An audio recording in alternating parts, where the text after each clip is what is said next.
지금부터는 어제 국회에서 있었던 조작기소 국정조사 관련한 이야기를 나눠볼까 합니다. 아, 요즘처럼 이 국정조사가 이런 성과를 낸 걸 본 적이 있나 싶어요. 아, 기가 막힙니다. 충격적인 내용도 많아서 따라가기도 좀 따라가기 어렵고. 벅차요. 네. 그래서 여러분 어차피 여러분 너무 방대해서 못 따라가요. 매불쇼로 정리하세요. 아, 좋습니다. 예, 매불쇼가 아주 가장 정말 알아야 되는 것만 딱딱 짚어드리니까. 오케이. 어제는 대장동 관련해서 네. 다뤘거든요. 관련해서 저희가 국정조사 위원 두 분 모셨고요. 관련 전문가 한 분을 모셨어요. 네. 왜냐하면 이제 중간에 즉흥적으로 이야기가 오고 가다 보면 또 해결 못하는 게 있을 수 있잖아. 네네. 이런 걸 우리가 이제 봄지욱으로 해결했는데 봄지욱이 지금 책을 쓰느라 못 나와요. 예, 맞아요. 네, 그래서 그 자리를 메워주기 위해서 빨간 아재님을 저희가 소중하게 모셨습니다. 박수로 맞이합니다. 네, 고맙습니다. 안녕하십니까, 빨간입니다. 네. 아유, 안 그래도 어제 새벽에 전화 받고 죄송합니다. 오늘 왠지 봉지욱 땜빵일 것 같다. 그건 아니고요. 네, 저희가 기다릴 수 있는 곳이 빨간 아재밖에 없습니다. 그냥 그렇게 앉아만 계셔도 저희가 불안감이 없어요. 예. 대단히 고맙습니다. 빨간아재는 대장동 재판을 계속 가서 취재를 해요. 그러니까. 그걸 계속 방송을 하고. 네. 전문가예요. 야, 근데 워낙 전문가라 네네. 빨간 아재 내용이 좀 어려워. 내용이. 워낙 전문가라. 그러면 최욱이 풀어주면 되잖아요. 그러니까요. 네. 네, 그래서 이게 또 케미가 잘 맞습니다. 그럼요. 네. 대단히 고맙습니다. 그리고 어제 국회에서 정말 맹활약을 하셨던 분입니다. 지난번에 그 대북 송금 관련해서도 그렇고 이번 대장동 관련해서도 그렇고 큰 그림을 그리는 역할을 하는 분이 김승원 의원이면 이분은 진짜 굉장히 스마트합니다. 판사 네. 출신이에요. 거의 지금은 화가로 활동합니다. 그림을 스케치사. 예. 판사 출신 김승원 의원님 박수로 모십니다. 네. 안녕하세요. 반갑습니다. 네, 김승원입니다. 고맙습니다. 자, 그리고 어제도 또 맹활약을 하시더라고. 시원하시더라고요. 그렇습니다. 예. 얼굴만 보면은 항상 집에만 있을 것 같은데. 요새 아주 정말 활약이 대단합니다. 집을 좋아합니다. 네. 빛을 안 본 얼굴이잖아. 자외선을 안 받은 얼굴이야. 김동아 의원님 박수로 모십니다. 예. 네, 반갑습니다. 김동아입니다. 네, 고맙습니다. 일단은 어제 상황을 간단하게 정리하고 그때는 이제 김동아 의원님이 활약을 많이 해주셔야 돼요. 처음에는. 그리고 이제 다 끝내고 김승원 의원님이 총정리. 이렇게 정리하겠습니다. 알겠습니다. 그러면 지금부터 출발을 해보겠습니다. 대장동 관련한 이야기가 다뤄졌는데요. 네. 문재인 정부 때 대장동 관련 수사를 검찰에서 했습니다. 네. 그때는 이재명 대통령 관련한 내용이 전혀 나오질 않았어요. 그런데 이재명 정부로 윤석열 정부로 딱 바뀌고 수사팀을 그냥 다 바꿔버립니다. 네. 그래서 1차 수사팀, 2차 수사팀이라는 단어가 나오는 거예요. 예. 왜 2차 수사팀으로 바꿨냐? 오직 이재명 대통령을 제거하기 위해서다. 여기까지 제 의견이 아니고요. 1기 수사팀을 이끌었던 김태훈 현 대전고검장 이야기입니다. 어제 국회에 나와서도 관련해서 발언을 했는데요. 그 부분 여러분과 함께 이어폰을 착용해 주시고 영상으로 만나보겠습니다. 대장동 1기 수사팀은 나름 열과 성의를 다해서 4, 5개월 만에 그 배임과 관련된 주요 부분에 대한 결론을 내렸습니다. 근데 그 이후에 대통령 선거가 있었고 사실은 그와 같은 상황에서라면 주요한 수사팀을 남기는 게 그동안의 권찰의 관행이었습니다. 왜냐 그 수사가 크게 잘못된 것이 없고 그 수사 자체가 문제가 없다라면 이 수사를 완전히 뒤집어 엎어서 방향을 틀 것이 아니라면 저는 수사팀을 그렇게 변경해서 안 된다고 생각합니다. 기본적으로 그런 원칙이 지켜지지 않았고 오늘 이 자리에 증인으로 나오기 전까지 얼마 전에 있었던 판결문을 읽고 왔습니다. 2기 수사팀에서 중요하게 수사 방향을 틀어서 변경한 부분이 있는데요. 수사 주체를 크게 변경했습니다. 1기 수사팀에서는 거의 증거가 없어서 과연 이 부분에 대해서 수사 결론을 내려야 되는 거 아닌가라고까지 생각했던 성남시장을 공범으로 당당히 집어넣고 배임과 관련된 내용도 굉장히 확장했습니다. 특정 정당에서 주장하고 있는 내용, 그 프레임에 맞춰서 그게 굉장히 천문학적으로 있었던 범행이고 그런 내용으로 배임과 관련된 내용을 기존에 있었던 대법원 판례의 원칙과 판결의 기준을 벗어나서 그 내용에 대한 내용을 확장한 것으로 하여튼 판단을 했는데 그와 관련한 1심 재판 선고 결과에서는 이기수사팀에서 그런 변경 내용이 대부분 받아들여지지 않은 것으로 알고 있는데 그와 관련된 그 재판부의 판단에 대해서 상당 부분을 공감하고 있습니다. 네. 깔끔하네. 깔끔하죠. 예. 그래서 지난번에 이기 수사팀이 기소한 내용들에 대해서는 사법부에서 대체로 다 무죄를 판결을 한 거였던 네, 겁니다. 네. 그래서 항소 포기했고 항소 포기로 지랄지랄했잖아. 아, 맞아요. 그게 이렇게 정리가 되는 겁니다. 혹시 뭐 첨언할 부분이 있을까요? 없습니다. 아, 네. 깔끔합니다. 저도 첨언을 좀 하나. 아, 예. 네. 김태훈 고검장이 기존의 판례의 기준과 원칙을 벗어나서 했다고 하지 않았습니까? 네. 기존 판례가 뭐냐면 이렇게 이재명 시장님처럼 공공이익을 5,700억 환수를 했잖아요. 네. 그럼 민간업자에게 어느 정도 이익이 돌아갔다 하더라도 이거는 공공의 이익을 위해서 한 거기 때문에 배임죄가 안 된다라고 하는 판결문이 있어요. 판례가 있어요. 네, 그러니까 판례가 김태훈 있어. 고검장은 그걸 안 것 같아요. 아. 근데 이기는 아마 이기도 알았을 텐데 저도 알고 있으니까 그걸 갖다 그냥 묻어두고 기소를 한 거다라고 이렇게 그 애둘러서 표현을 한 겁니다. 아, 그 얘기군요. 네. 아. 하나 그게 더 들어있습니다. 첨언하자면 지금 네. 특정 정당이 주장하는 방식으로 배임죄를 확장했다고 했잖아요. 네. 그 배임죄를 어떤 식으로 확장했냐면 배임 액수가 민간업자들 최초 기소할 때 배임 액수하고 나중에 이재명 정진상 기소하면서 취한 배임 액수하고 달라요. 처음엔 651억이었어요. 650. 나중에 4,895억 막 이렇게 가잖아요. 아. 근데 그 이유가 뭐냐면 이거 택지 개발 사업이잖아요. 네. 그러면 택지 분양만 하면 끝나요 원래 이 사업은. 음. 근데 민간 사업자들이 거기 아파트 분양 사업도 했어요. 네. 거기서 얻은 이익이 한 3천억 돼요. 3,600억. 근데 그것까지 다 택지 개발 수익으로 포함을 시키고 아. 심지어 거기서 이자 비용 무슨 뭐 판매비 이런 게 한 3천억 가까이 되는데 그거는 또 뺐어요. 그러니까 이익이 엄청나게 부풀려진 거예요. 아, 비용은 빼고. 네. 그렇게 하고 나니까 수익금이 9,600억이 넘고 아. 거기에서 하나 더 성남도시개발공사가 그 이익의 70%는 가져갔어야 한다. 그 70%라는 기준은 어디에도 없는 기준이에요. 검찰이 자의적으로 상상으로 만들어냈어요. 네. 그렇게 해놓고 그 차액 한 5천억이 배임이야. 이렇게 만들어버린 거예요. 그러니까 무한 확장을 한 거예요, 실제로. 아. 법원에서도 인정이 안 됐어요, 이건. 배임이라는 게 이게 확정이 되려면 사실은 금액이 확정돼야 되는데 이게 부동산 상황이 좋아가지고 땅값이 올라서 이렇게 이득을 본 것을 그렇죠. 그 당시 인허가 할 때 미리 예측하고 다 환수했어야 된다. 이게 바로 검찰의 논리고 만약에 오케이. 이 땅값이 떨어져서 낮춰졌다. 그러면 배임이 아니고 땅값이 오르면 배임이고 이게 정말 말도 안 되는 불확실한 상황에 지금 이 사건을 맡겨놓고 기소를 한 겁니다. 아, 그 너무 얘기를 좋아. 지금 김태훈 고검장이 지금 하고 있는 거고. 아, 검사장이 하고 있는 깔끔하다. 거고. 진짜. 고맙습니다. 예. 아, 세 분 같이 다니세요, 항상. 아, 됐어. 이제 깔끔하다. 중복되는 이야기 없이 탁탁탁. 됐습니다. 자, 요 이제 됐죠.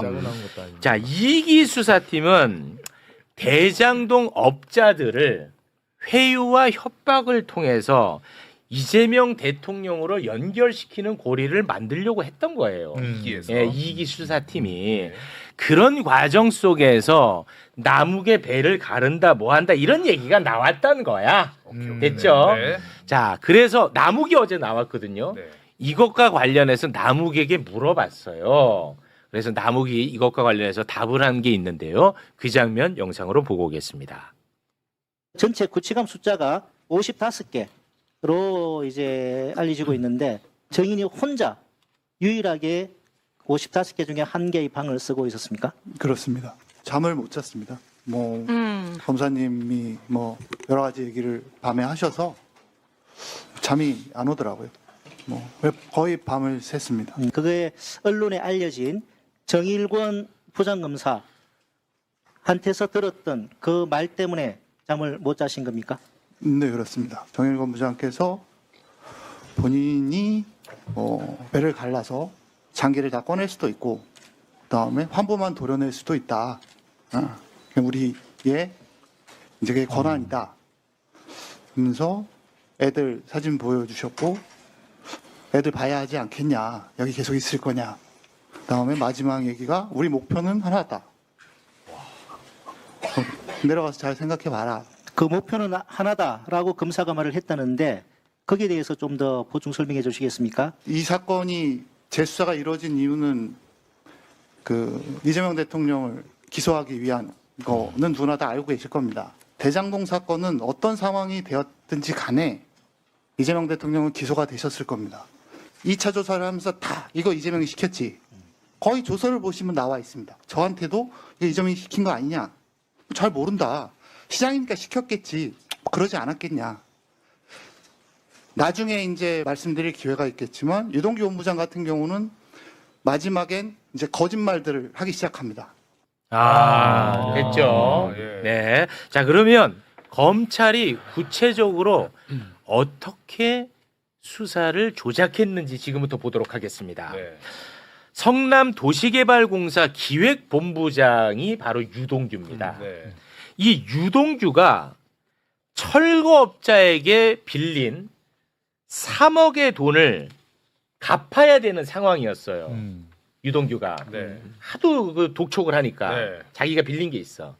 그러니까 이 유동규가 남욱한테 이 3억을 빨리 좀 나 상황이 이러니까 이거 못 갚으면 나도 이 자리를 유지 못해. 그럼 너네 사업도 내가 못 도와줘. 네. 라고 해서 남욱으로부터 3억을 받아서 유동규가 철거업자에게 3억을 갚습니다. 갚아요. 예. 실제로. 예.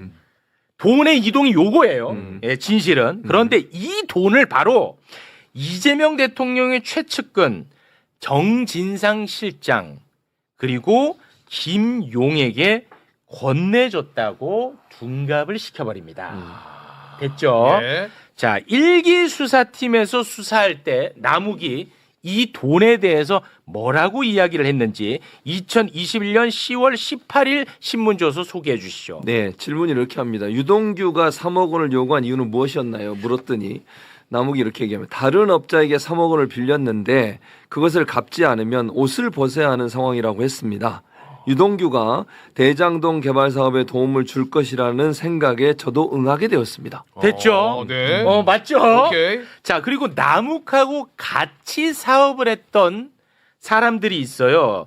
다른 개발업자들도 이것과 같이 진술을 합니다. 소개해 주시죠. 네. 정재창 이름은 좀 기억을 해두세요. 네, 정재창 자수서. 저는 과거 정영학, 남욱과 함께 대장동 개발 사업에 참여한 사실이 있습니다. 이 사업이 진행 중이던 2012년경 사이에 남욱 변호사가 유동규를 만났던 사실이 있었습니다. 그 이후 남욱 변호사는 저와 정영학에게 유동규가 업자에게 3억 원을 빌렸는데 이에 대한 반환을 요청받아 힘들다고 한다.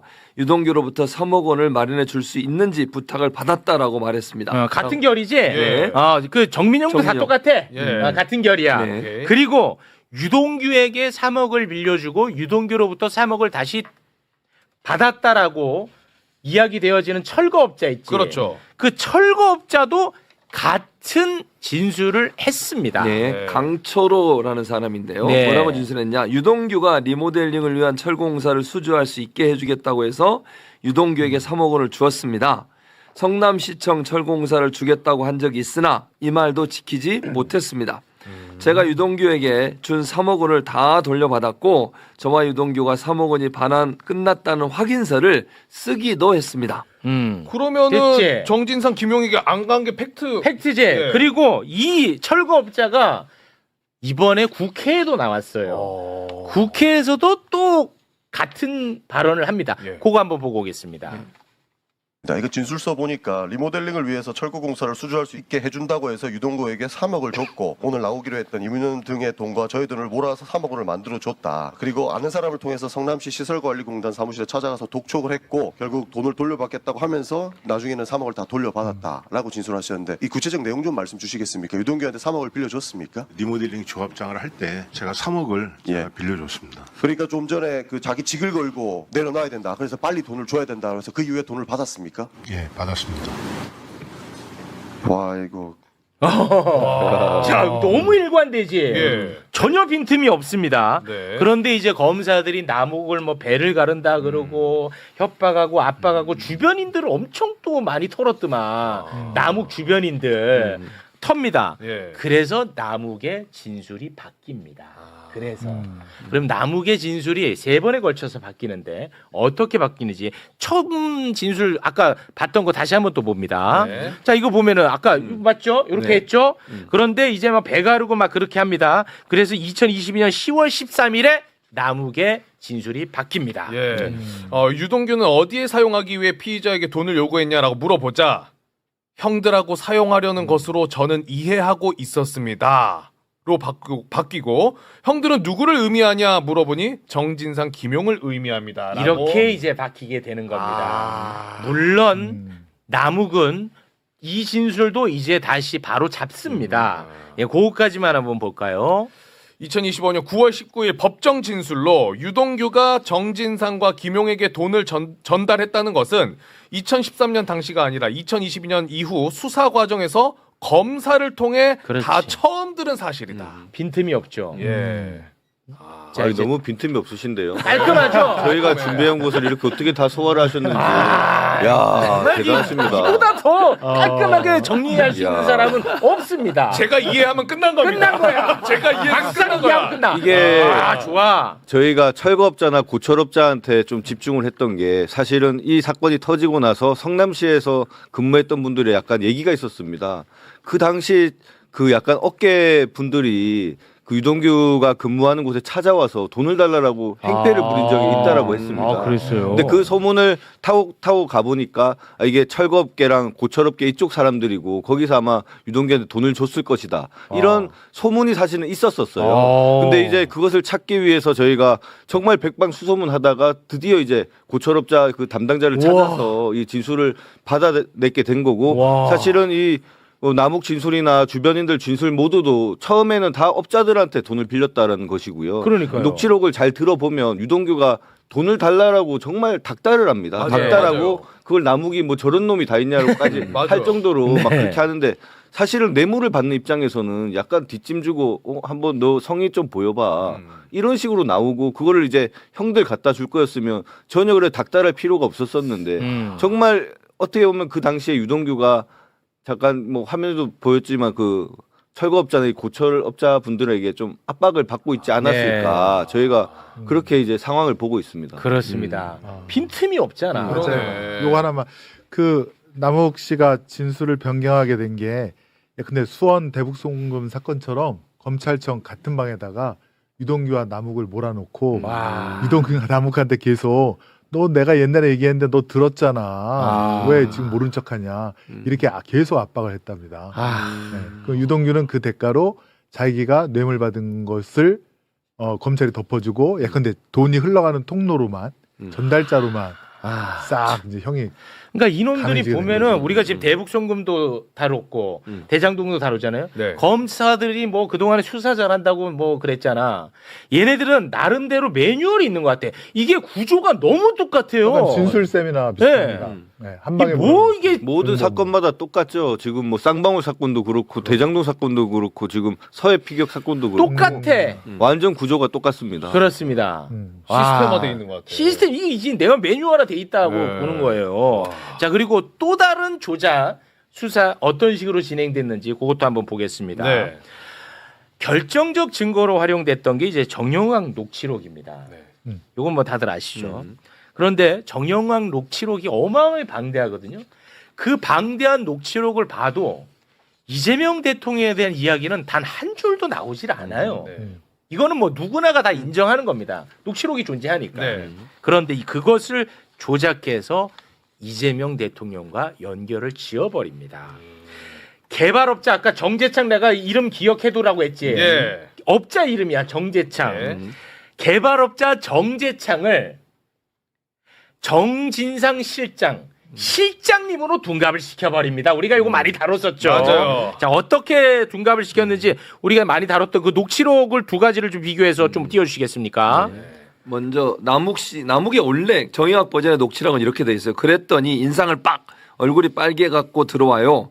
그래 갖고 잠깐 이야기하고 있다가 그냥 좀 없었던 일처럼 하더니 이제 재창이 형 얘기를 꺼내더라고요. 이게 원래 있던 녹취록입니다. 재창이 형. 근데 이걸 정재창. 검찰에서 녹취록을 바꿉니다. 남욱이 이렇게 그랬더니 인상을 퍽 얼굴이 빨개 갖고 들어와요. 그럼 정의학이 예라고 얘기하고 남욱이 그래 갖고 잠깐 이야기하고 있다가 그냥 없는 그냥 없었던 일처럼 했더니 야 이게 제대로 읽으려야 돼. 아니 무슨 연기 오디션 나 오셨어요? 진짜.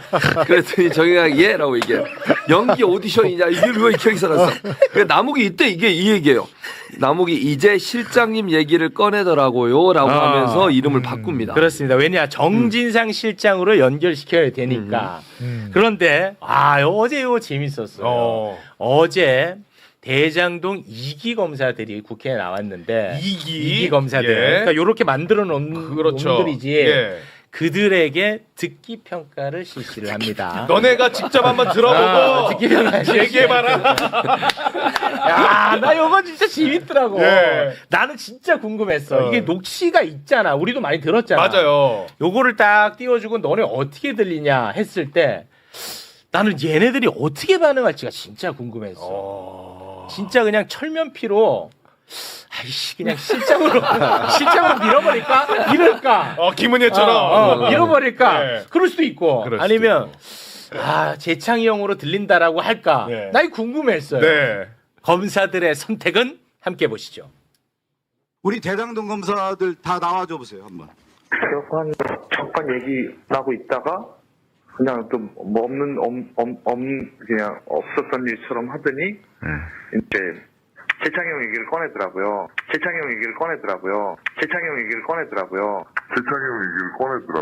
네, 전주환지 검사님. 이게 실장님으로 과연? 들립니까? 뭐로 들립니까? 말씀 한번 드리겠습니다. 아니 일단 뭐로 들리냐고요? 지금 그 재창형으로 들립니다. 재창형으로 들리긴 하지만 묵시록 그 작성 과정에 검사들이 관여한 것은 아닙니다. 듣는 사람에 따라서 내용이 굉장히 많이 다를 수 있습니다. 바이든인지 날리문인지 그거 갖고도 논쟁이 있었지 않습니까? 오늘 저기서 얘기한다고. 진짜 말도 안 되는.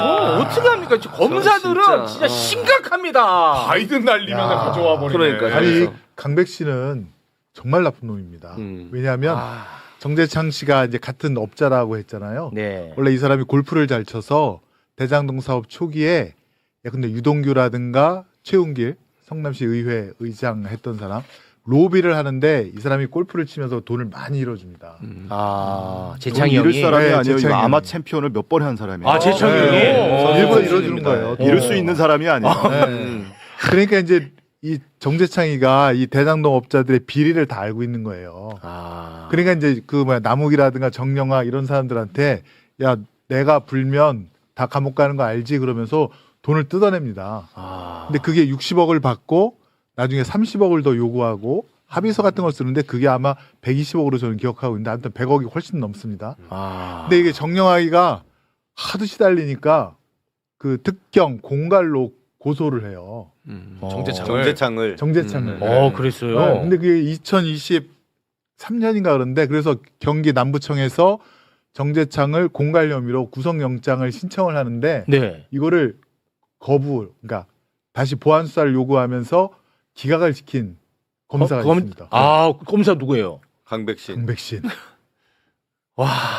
이놈의 강백신이에요. 정재창에 대한 수사를 무마시켰죠. 그래서 본인들은 처음에 보안 수사를 요구하고 그다음에 이제 영장을 그다음에 결정하겠다고 했는데 그게 2023년 6월경이거든요.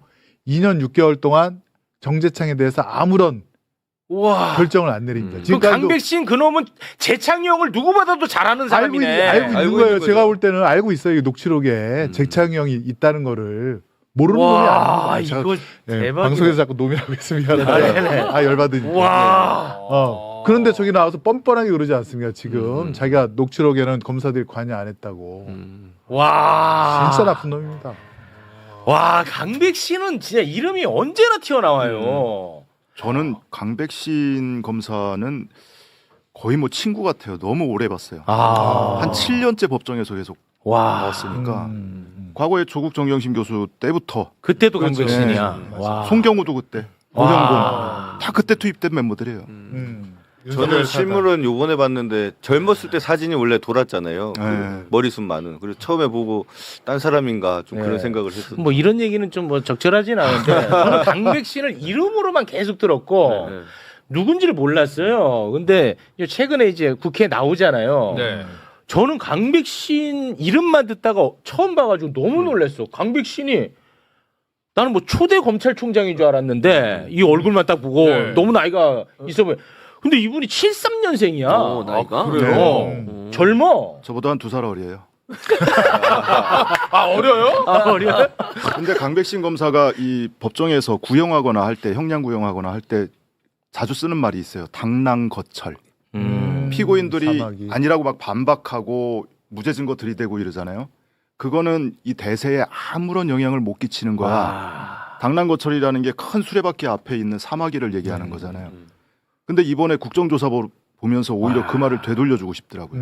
어제 막 큰 소리 치고 하는 거 네, 보면서 맞아요. 너 그거 당랑거철이야. 역시 현장에서 싸웠던 분이라 다르네. 괜찮았어요? 이거 괜찮아요. 울림이 있었습니다 지금. 다음엔 알려주세요. 저희가 질의할 때 딱 써먹으면 돼요. 야 진짜 근데 왜냐 이자들은 단 한 번도 견제받아 본 적이 없어요. 처벌받아 본 적이 없고. 그러니까 지금도 저렇게 까불 수밖에 없는 겁니다. 악쓰고 막. 그렇습니다. 어떤 식으로 이제 조작이 됐는지 잘 정리가 됐죠. 네네네. 친구한테 설명까지 가능하겠죠. 그럼요. 그렇습니다. 자 그러면 검찰의 회유와 협박에 넘어가서 검찰에게 협조적으로 하면 어떤 특혜를 받았는지 한번 좀 보고 가겠습니다. 이렇게 함으로써 그렇습니다. 그게 이제 유동규거든요.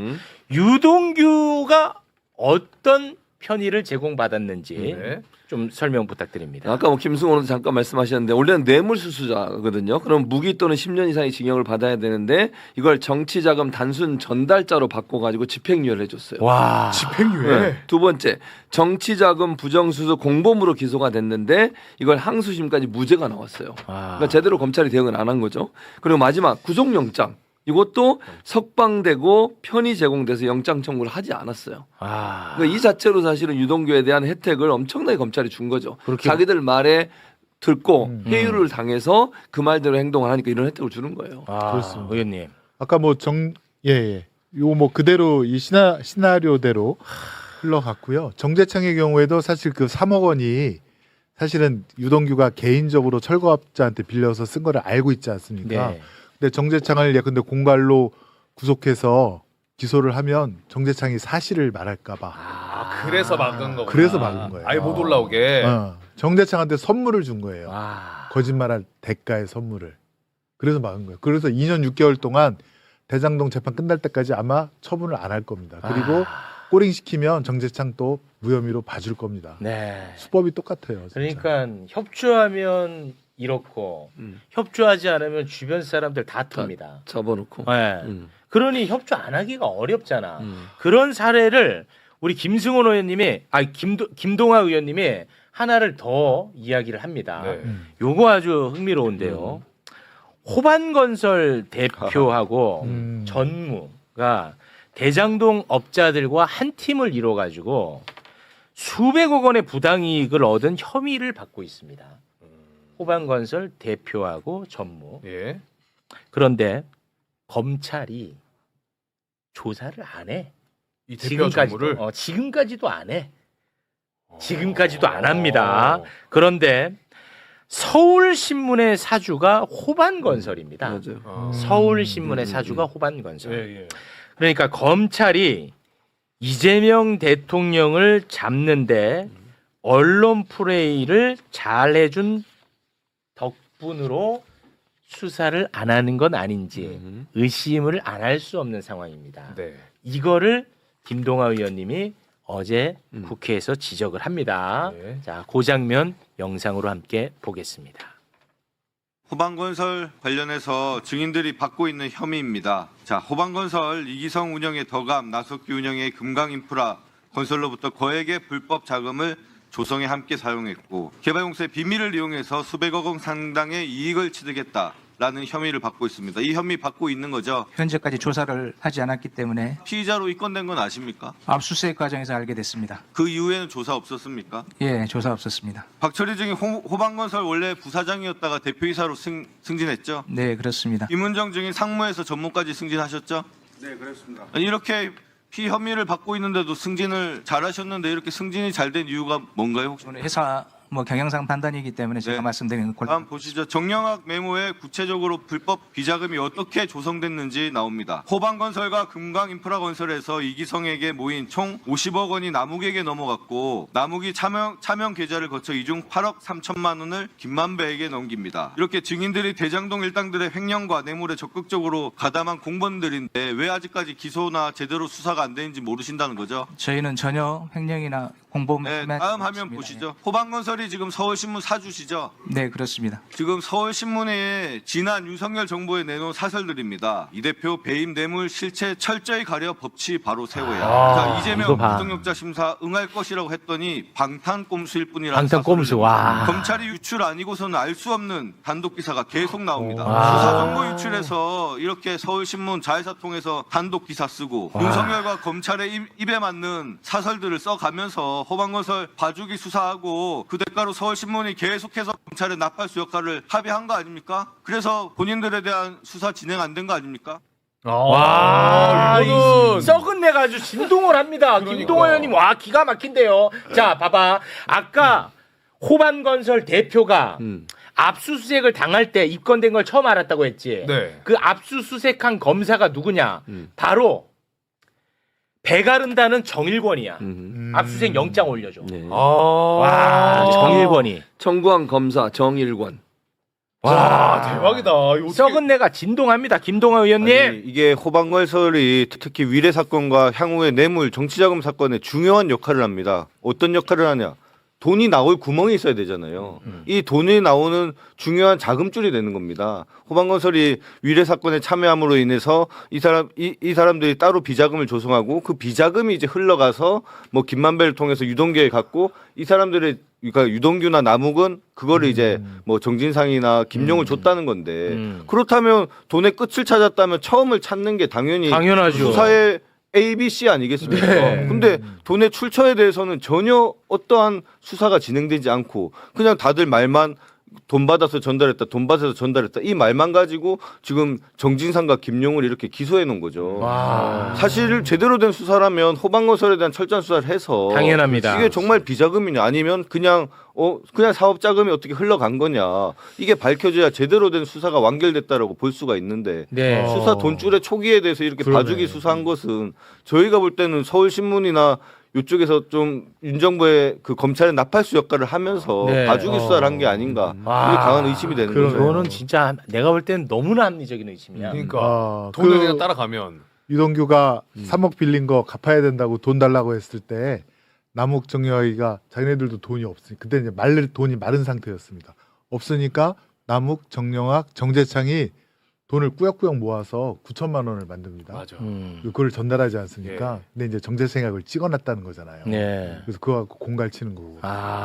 사진과 동영상을 다 찍어놨어요. 그렇죠. 그 사실 그때는 영상도 있습니다. 대장동 업자들이 돈이 많을 때라 아까 우리 김동화 의원님 말씀하신 돈 나올 구멍, 네, 그 찾을 그 급한 때, 딱 비슷하게 연결이 되네요. 와.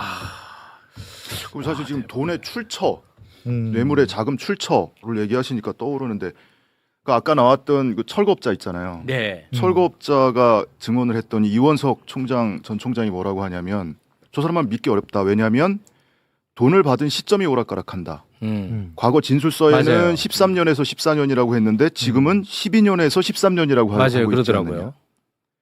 그렇게 따지면 그 철거업자가 법정에 증언했던 게 24년이거든요.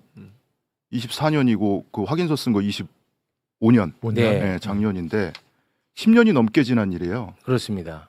12년, 13년 또는 13년, 14년 무슨 차이가 그렇게 크게 나죠? 그러니까 그걸 어떻게 알아? 그렇게 따지면 여러 차례에 걸쳐서 가지고 더 헷갈릴 수 있어요. 그렇게 따지면 유동규가 김용 전 부원장한테 경선 자금 전달했다고 하는 시점은 2021년이에요. 그 조사를 22년에 받았습니다. 근데 단 한 번도 무슨 요일에 줬는지 그 정확히 기억하는 날이 없어요. 그렇습니다. 계속 왔다 갔다 합니다. 바꿉니다. 1년밖에 안 지났는데. 그렇습니다. 또 하나 예리한 지적입니다. 돈의 출처. 돈의 출처를 그 유동규가 그 철거업자를 압수수색을 합니까? 아니면 철거업자가 유동규를 압수수색을 합니까? 그 돈이 어디서 나왔는지 어떻게 알아요? 근데 그 돈의 출처를 모르기 때문에 그걸 믿을 수 없다고요? 이해가 안 되세요? 넘어가시죠 그냥. 예. 예. 그러니까 수사를 해야 되는데 한번 조사 한 번도 받은 적이 없다는 거야. 호반건설은. 그러네. 와, 이 썩은 내 막 풀풀 납니다 진짜. 그러니까 언론사들이, 그러니까 건설사들이 언론사들을 다 이렇게 막 인수를 하는 이유가 그런 거예요. 이런 방식으로 해가지고 자기 사업하고 자기들 보호받고 정권에 충성하고 이런 경우들이 너무 많다니까요. 네. 그러니까요. 근데 검찰은 진짜 처벌받아야 될 사람의 죄는 덮어주고 맞아요. 자기들이 의도한 이재명 지금 대통령 잡으려고 그 죄를 눈 감아주면서 이 짓을 벌인 거 아니에요? 그러니까요. 이 전 국민이 이거 좀 알았으면 좋겠는데. 저는 정말 이 사건을 떠나서 그러니까 윤석열 정부 때 그 건설사가 가지고 있는 신문사들, 뭐 문화일보나 뭐 정말 다행히 많지 않습니까? 한경이나. 근데 거의 다 정말 윤석열 검찰 정권의 나팔수 역할을 정말 많이 했습니다. 네. 이 부분에 대해서는 좀 전수조사를 해서 아예 제도적으로 건설사가 신문사를 가질 수 없게끔 만드는 좀 역할을 해야 되지 않나 싶습니다. 굉장히 뭐 중요한 말씀인 것 같습니다. 금산분리처럼. 네. 그렇죠. 맞습니다. 자, 그러면 이제 마무리를 해야 되니까 끝으로 국회에 나왔던 그 검사들의 태도 한번 좀 보고 가도록 하겠습니다. 이자들은 지금 생중계가 되고 있고 국회의원 앞에서도 고압적입니다. 국민들이 다 보고 있는데. 다 보고 있는데. 근데 밀실 조사실에서는 어떻겠냐. 그렇죠. 아, 그러네요. 그게 내가 됐다고 생각해봐. 진짜 그러네요. 이거 오줌 지리는 겁니다. 예. 검사들의 그 고압적인 태도 잠깐 좀 보고 오겠습니다. 그래서 압수조서에 피의자 이재명이라고 넣었군요. 그거하고는 이 부분과 아무런 무관한 것입니다. 황백신 그래서 증인 저희들은 그 부분에 대해 설명을 지난번에 이야기했지만 설명을 드리는 것입니다. 그래서 위원장님. 왜 말씀을 못하게 합니까? 박대선 이 부분 압수조서에 할 수 있게끔 해주십시오. 강백신 부분입니다. 지난번에 선택적 기억을 한다고 말씀하셨습니다. 그래서 강백신 증인 설명을 드리려고 하는 것입니다. 박대선 국민에게 설명을 못해야 할까? 지금 재판을 받고 있는 피의자, 피고인 측의 아니면 그 변호인들의 일방적 주장이고요. 호승진 기억해 두세요. 예, 호승진. 그럼 옳아요? 그 위원장님, 저희는 남욱의 진술, 유동규의 진술을 일방적으로 절대 믿지 않고요. 자, 무슨 아주 검사다워요. 그동안 무슨 형식으로 했는지 다 보여요. 들어가세요. 10초만 주시면 그 아이들 사진 부분 말씀드리겠습니다. 저는 그 부분 굉장히 우려가 됩니다. 김용 유동규가 수수자 측이다라고 해서 상고를 해놓은 상태인데 이 만약에 진짜 이게 대법원에서 저희 주장이 받아들여진다면 이 의원님들 나중에 어떻게 하시려고 안 받아들여지면 너 어떻게 할 거야? 근데 오히려 너무 지금 재판 중인 사실에서 그렇게 말씀하시니까 그게 대법원 재판에 영향을 미칠 것 같아서 매우 사실은 걱정이 됩니다. 와, 저 진짜. 호승진 누구요, 저? 자, 호승진 내 기억해 두라고 했잖아. 예. 검찰이 이재명 정부를 얼마나 우습게 생각하는지 내가 한 사례를 좀 들려드리겠습니다. 이재명 정부는 인수위가 없이 시작한 정부입니다. 그렇죠. 그래서 정부가 출범하고 나서 인수위 차원의 국정기획위원회라는 걸 만들었어요. 거기에서 각 부처의 업무 보고를 받습니다. 그렇지 않습니까? 그러면은 이재명 정부의 철학에 맞는 업무 보고가 와야 돼. 그런데 검찰도 업무 보고 해야 될 거 아니야. 검찰에서 업무 보고로 하라고 보낸 놈이 누구냐? 호승진을 보냈어. 검찰이. 맞아. 이거는 이재명 정부를 완전히 진짜 우습게 생각한 겁니다. 그래가지고 와가지고 업무 보고 한다고 한 말이 뭐냐? 수사 기소 분리는 잘못된 것이라는 걸 업무 보고를 해. 이재명 정부의 국정 철학을 아는데 일부러 얘를 보내가지고 완전히 그냥 우롱한 거야. 얼마나 이재명 정부를 우습게 합니까? 대박이다. 지금 변호사지. 그때는 지금은 이제 변호사지만 그때 검사였고. 호승진이가 그 민주당 당사 압수수색 할 때 쳐들어온 놈입니다. 쳐들어간 사람이야. 맞아요. 그 놈입니다. 그게 호승진이야. 검찰에서 걔를 우리 민주당 정권에다 보냈다. 얘를 민주당 정부를 보낸 거야. 일부러 그런 거지. 뭐 압수수색하러 또 보냈나? 나는 그때 진짜 말도 안 됩니다. 와, 저는 그거 처음 알았네. 우리 빨간님께서 잘 아시겠지만 호승진 검사가 법정에 나와서는 저거보다 더 합니다, 사실.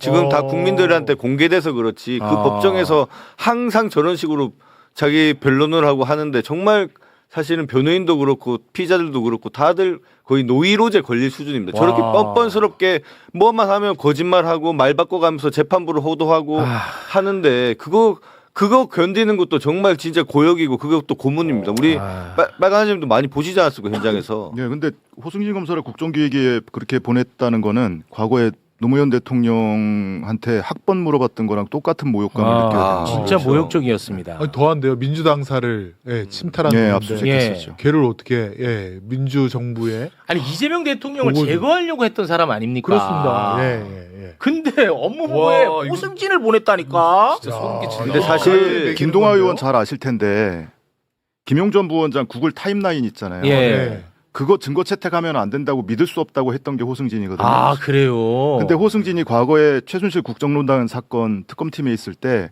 자기가 박근혜 비선 의료 입증한다고 그 비선 의료 행위를 한 사람의 구글 타임라인을 증거로 제출했던 사람이 저 사람. 호승진이야? 근데 이번에는 그거 하면 안 된다고. 그러고 믿을 수 없다 그러고. 법원 감정까지 다 거친 거를 믿을 수 없다고. 와, 근데 이 사람이 많이 언급이 안 되는 것 안 같은데. 돼. 그게 저희는 사실은 실력은 없다고 봐요. 그냥 앞에서 말만 저렇게 하지 실제 그 조작하고 하는 것들은 강백신, 어미준, 정일권 그리고 정일권이 그런 검사들이 하고 저기는 항상 말만 저렇게 하는데 호승진 검사가 어떤 역할을 했었냐면 그때 정진상 실장을 조사할 때 그 변호인이 조금 한 10분 늦게 갔습니다. 그 10분 늦게 간 찰나에 정진상 실장 면담한다고 불러서 그걸 또 회유를 하려고 했다고 그러더라고요. 호승진이? 네. 정진상 그때 실장은 변호인이 자기는 이제 회유 당하는 척을 아마 하려고 좀 무슨 얘기를 하나 들어보려고 했는데 변호사가 그때 이건태 의원이 변호사 할 때인데 너무 빨리 와서 자기가 아쉬웠다 그런 말씀을 하셨습니다. 그만큼 이제 정진상 실장마저도 유동규처럼 회유할 수 있다라고 그렇게 생각하고 접근을 한 거였죠 그때. 진짜 얼마나 우리를 우습게 봤으면. 이거 전 국민이 알아야 되는데 어떡하냐. 이 매불쇼가 너무 영향력이 없어. 아니 근데 오늘 지금 이 방송과 이 내용은 진짜 널리 좀 퍼져. 전 처음 알았어요. 너무 충격이야. 또 어제 나왔던 내용 중에 사실은 뭐 크게 이렇게 눈길을 사로잡지는 못했을 텐데 워낙 내용이 복잡하고 어려운 내용이라. 맞습니다. 정영학 회계사 민간사업자 정영학 회계사의 변호인이 출석을 해서 그것도 중요하죠. 그 정영학 녹취록만 조작한 게 아니고 정영학이 제출했던 USB에 담긴 엑셀 파일. 그게 이 배임 사건의 본질이거든요. 네. 그 엑셀 파일을 검사가 임의로 숫자를 고쳐서 마치 정영학이 시뮬레이션 했던 것처럼 증거로 제출한 사실. 네. 예, 구체적으로 얘기하면 너무 복잡해질 그렇습니다. 테고. 이게 이제 본질이라고 그게 봉지욱 기자도 요거 얘기하라고 했는데 이게 좀 복잡해가지고. 아 그랬어요? 네. 너무 복잡한 얘기라. 왜냐하면 택지 평당 분양가를 1,400만 원으로 시뮬레이션을 했던 것을 검사가 1,500이라고 숫자를 바꾼 거예요. 근데 1,500으로 할 경우와 1,400으로 할 경우에는 1,400만 원으로 하면 그 사업성 분석에서 관과 민간의 수익금 쉐어가 5대5가 나오는데 1,500만 원으로 입력하면 관의 수익금은 그대로인데 민의 수익금이 확 늘어나서 배임 금액이 엄청 커 보이는 것 같은 효과를 내는 거예요. 심지어 배임이 아닌 것이 배임으로 보이게 만드는 효과. 그걸 엑셀 파일을 검사가 임의로 조작을 해서 정형하게 시뮬레이션인 것처럼 제출을 하고 진술을 받았던 거거든요. 와, 이거 크잖아. 이거는 이게 사실 본질이네. 굉장히 저는 되게 제일 중요한 본질입니다. 예. 검찰 입장에서는 1,400에서 1,500이면 한 100 정도만 바꾸는 거니까 달콤하겠네. 별거 아닌 것 같지만 그런데 완전히 이제 범죄 구성이 달라지는 겁니다. 그러니까요. 예. 이게 전제가 성남시가 확정이익을 받는다는 전제가 있기 때문에 분양이익이 1,400에서 1,500 늘어나면 어차피 성남시의 확정이익은 고정이고 그렇지. 그러면 이제 금액이 늘어나면 늘어날수록 민간 사업자가 받을 수 있다. 그걸 이제 배임으로 엮을 수 있지. 얘네들은 원래 1,500으로 하고 그 1,500 기준으로 확정이익을 산정했어야 되는데 1,400 기준으로 확정이익을 산정했고 사실은 1,500이다라는 것을 보여주기 위해서 파일을 조작했다는 거죠. 그렇습니다. 그걸 했던 남재영 검사 어제 증인으로 신청이 돼 있었는데 안 나온 것 같더라고요. 아마 무단 불출석 했을 걸로. 무단이에요? 아예 불출석 사유서도 안 된 것으로 알고 있습니다. 그래요? 네. 알겠습니다. 이거 전 국민이 좀 제발 좀 알았으면 좋겠습니다. 이거. 근데 개인적으로 궁금한 거는 그 녹취록 재창이 형을 실장님으로 바꾼 그 녹취한 분은 누군지 모르는 거예요. 아, 속기사. 네, 속기사. 그거는 지금 검찰이 밝히지 않고 있어요. 예, 속기사. 나오고 있습니다. 어제 예. 가림막 뒤에 속기사 한 분이 그 사람 아니에요. 있긴 있었는데 예. 다른 분이라고 그러고. 예. 지금 아무튼 그거 어떻게 할 거예요? 그래서 그러니까. 근데 속기사는 뭐 불러봐요. 어차피 본인도 여기에 참여한 사람이니까 뭐 진실을 얘기하겠습니까? 어제 김태훈 검사장이 얘기했는데 녹취록은 사실은 참고 자료입니다. 핵심적인 것은 녹음 파일이고요. 예. 그럼 검사가 그 녹취록을 사용하기 위해서는 녹음 파일을 들어본 다음에 본인의 판단하에 녹취록을 제출하는 게 원래 수사의 원칙입니다. 네. 그럼에도 불구하고 본인들이 그냥 녹취록에 있으니까 몰랐다. 이것은 성립할 수 없는 얘기고요. 그렇습니다. 특히나 그 영장, 구속영장 신청 단계에서는 우리 변호인들한테 아예 녹취 파일 자체도 제공이 안 됩니다. 안 된 상태에서 저런 녹취록만 판사한테 짱짱짱짱이를 보여주면 그 판사가 당연히 그 녹취록만 보고 써져 있는 대로 구속영장을 칠 수밖에 없는 그렇겠지. 거죠. 그러니까 저런 것들이 다 김용이나 정진상 구속영장 때는 다 제시가 됐던 자료고요. 영향을 미치죠. 진술을 받을 때도 녹취록을 보여주면서 제시하면서 진술을 받잖아요. 어제 남욱도 얘기하잖아요. 맞습니다. 검사가 야 유동규 이렇게 얘기하는데 녹취록에도 있는데 너 왜 아니라고 그래? 근데 검사들이 배매어로 이걸 어떻게 해야 하냐? 이건 녹취 원본이 중요한 거다. 원본도 같이 제출하고 이건 중요하지 않다라는 식으로 계속 얘기해. 걔네들은. 내가 어제 보는데 아주 열받더라고요. 말이 안 되는 게 저희가 그 녹취가 10년이 넘는 녹취 파일을 그 변호인이 다 듣고 한 글자 한 글자 틀린 거 뭔지 분석해라는 거지 않습니까? 그렇습니다. 사실은 검사가 그런 것들을 받았을 때 만약에 뭐 실수를 했다라고 치더라도 그걸 검사가 그 수많은 역량을 통해서 발견하고 객관 의무를 해야 되는 건데 그걸 다 변호인한테 던지고 해라. 그리고 그 구속영장 신청 단계에서는 전혀 변호인이 녹취 파일을 들을 수도 없는 상황이고요. 네. 저 검사들의 말은 형식적인 논리고 핑계일 뿐이지 그렇습니다. 절대 말도 안 되는 얘기입니다. 이 보면 얼마나 이 배매어가 발달했는지 보면은 정말 여실히 느껴집니다. 100번 양보해서 뭐 위례신도시처럼 청취불능으로 점점점 돼 있던 것을 위더러시. 들어보니 뭐 잘못 들었어. 이거는 100번 양보해서 그럴 수 있다 치는데 재창이 형이라고 정확하게 돼 있는 것을 삼음절의 실장님으로 바꿔서 정진상을 표적 삼은 거 아니에요? 그렇습니다. 그걸 어떻게 실수라고 할 수가 있어요? 그렇죠. 의도죠. 무섭다 근데 무서워. 진짜. 그게 핵심이야. 예. 내가 뭐 대단한 정의감 때문에 여기 열리는 게 아닙니다. 진짜 무섭다. 이게 내가 될 수 있기 때문에 화를 내는 거예요. 호승진 꼭 기억해야 돼. 호승진 좀 기억해. 그러니까 김용 전 부원장 얼마나 억울하겠어. 이런 상황이니까. 아무튼 뭐 속기사분들은 제가 판사일 때도 보면 다 10년, 20년 전문가들 아닙니까? 좀 아주머니들도 많이 계시거든요.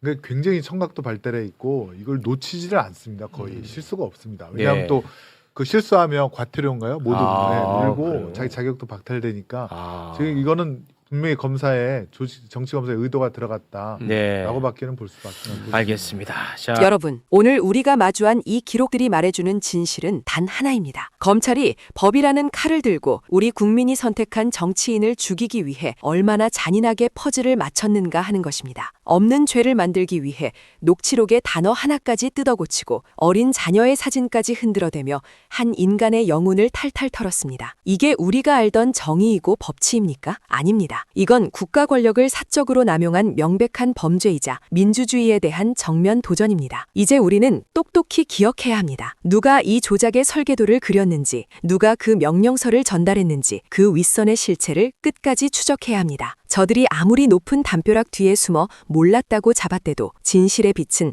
결국 그 어두운 구치감 바닥까지 비추게 될 것입니다. 우리가 여기서 멈추지 않고 목소리를 높여야 하는 이유는 그것이 다시는 이 땅에서 권력이 사람을 사냥하는 비극이 반복되지 않게 하기 위함입니다. 끝까지 함께해 주십시오. 감사합니다.